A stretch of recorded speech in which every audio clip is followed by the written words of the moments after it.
Seriously, we're 10 minutes away from finishing this job, but we're just hitting all these little speed bumps that are slowing everything down.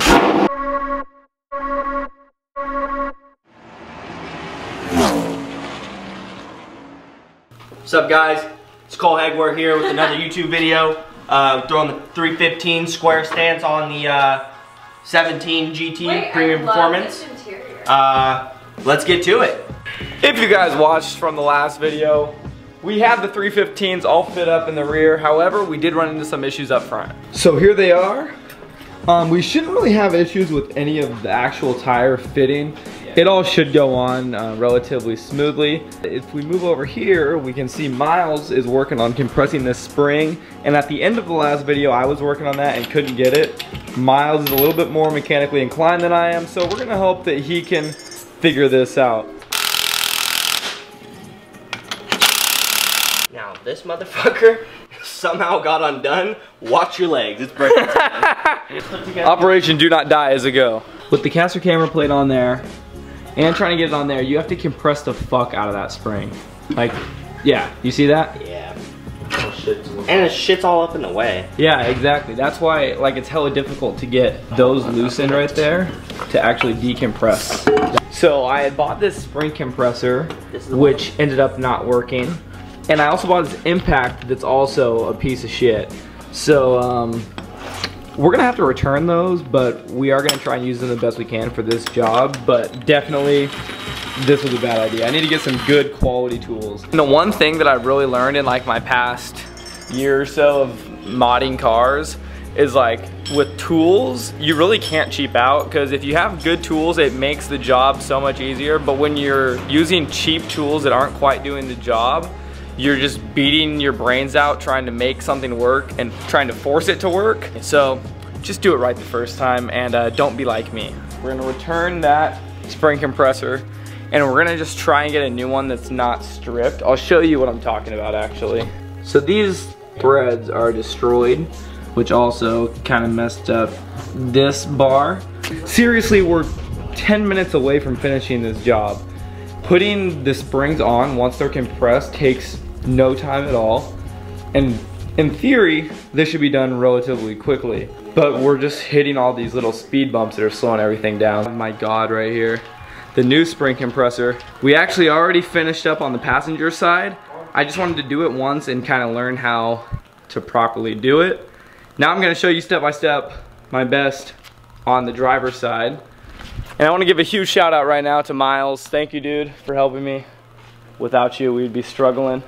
Appreciate it. So we got this spring on here. We got it on the compressor. We're just gonna start to tighten it down and compress the living hell out of it, because you're gonna need it to be super, super, super compressed.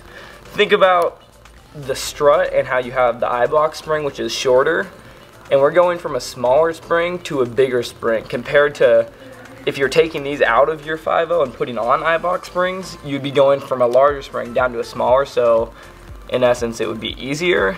Right now you're going the opposite direction, so something to think about.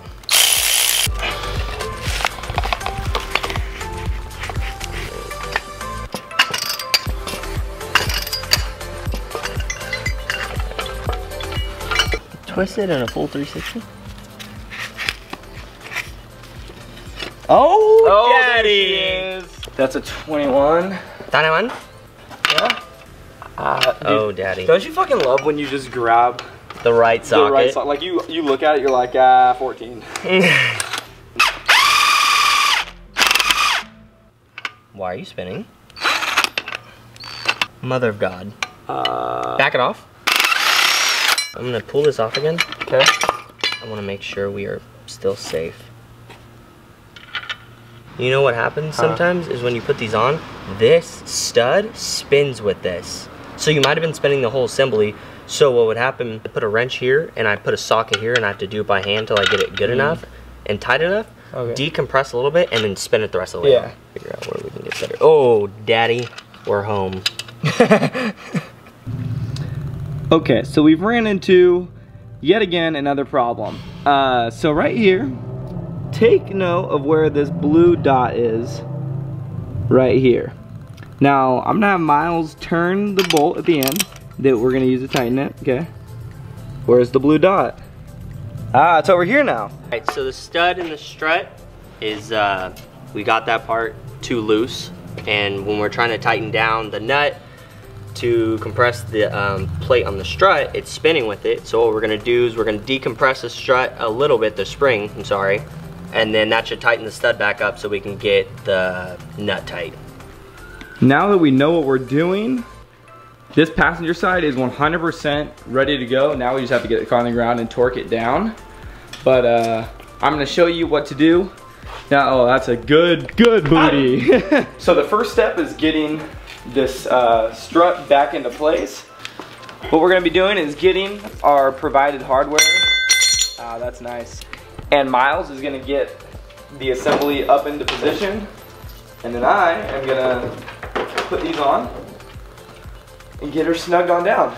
So, let's start going up. Oh, first try, dude. Good shiz.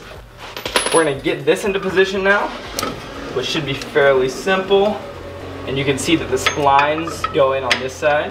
So, we get it just enough to kind of hold it. And we are gonna have to just smack these in. So once you get these threaded on, you're gonna hop on there. Once you have those down, you're gonna connect your end link up here. I already had torqued it down, but do that, and then you get your rotor into place. Miles is gonna put a lug nut on there, and that's just gonna keep the rotor flat. Now this final step is just gonna be getting the rotor and the caliper connected once again, which is just these two 15 mils in the back. Let's get this guy on there. And I am gonna eventually need to get the ARP extended studs because these ones do fit. As you can see, the other side is clearly on, but it does just need a little bit more room for me to be comfortable with it being threaded like that. And I don't want them to be, you know, just barely hanging on, especially considering that the car is gonna be under extreme use. We wanna make sure that everything is proper and perfect. I don't wanna cut any more corners. I feel like I've already cut a lot of corners with this car as is, and I'm done doing that. So from here on out, it's gonna be like full send or no send with pretty much every other mod that I do.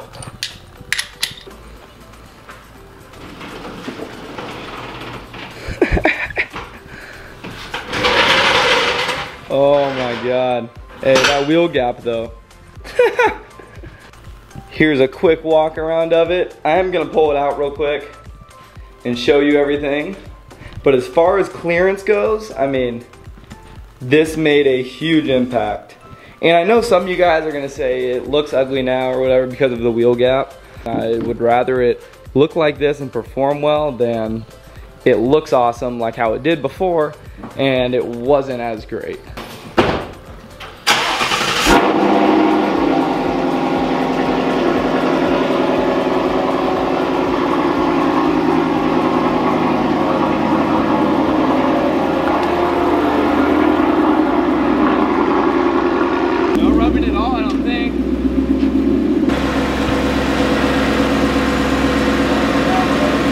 All meat.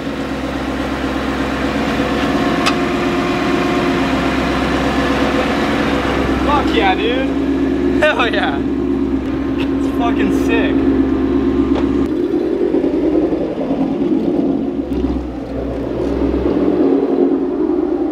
I'm not sure if you guys could hear in the previous clip, but as I drove off, there was a kind of metal on metal sounding. If it was there, I'll play it again right now with enhanced volume. But it was making a really loud, kind of like metal was rubbing against metal every time when I was just driving slowly. So we just jacked up the car and got this, we could tell it was coming from right here. So we got this front wheel off. It was actually the little dust shield on the back of the rotor, and that was rubbed up against the rotor right where my slots are. So every time when it was going around and there's 20 slots on the rotor, it was just hitting all those. So it was making that noise. Nothing was mechanically incorrect. And like what Miles just showed you, There's absolutely no rubbing issues, nothing at all. The fitment is awesome. I do need to get in alignment. It's really easy to actually set everything, which is super nice. And looks like Miles wants to go for a ride. I'll let him actually hold the camera and we'll get some first reactions. Okay, we're driving the car right now and there is a little knock. I'm gonna see if you can pick it up real quick. Okay, you hear that clicking? So we're gonna figure out what that is. Miles is outside. He's gonna hold the camera and take a look at this stuff. All right, I'm gonna watch the strut mount and see what it does. All right, go ahead, slowly.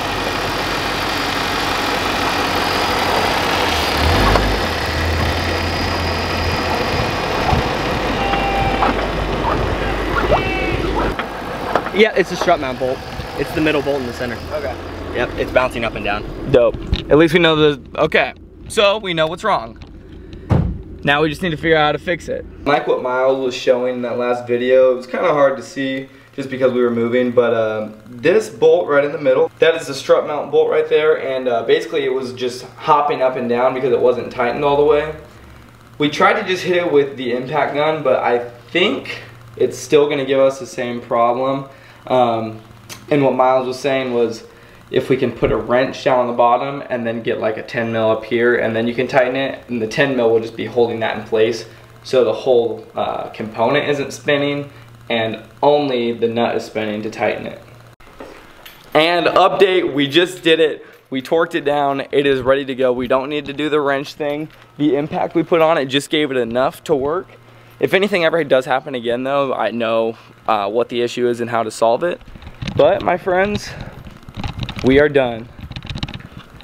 The next thing on the build list is probably gonna be coilovers, but for now, more money. I'm happy with how it sits.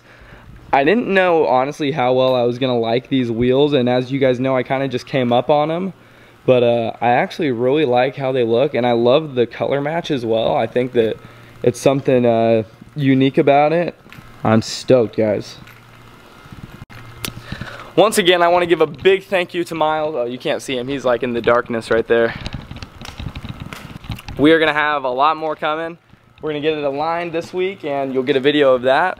And who knows what will happen next. I mean, this car is like every day I feel like something changes, plans change, something occurs. So don't worry about content. There will be plenty more coming. Monday, Wednesday, Friday, 2 p.m.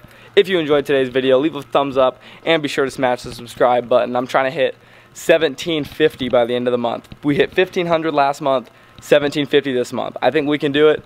Thank y'all for watching. Peace out, and be sure to work more and talk less. See ya.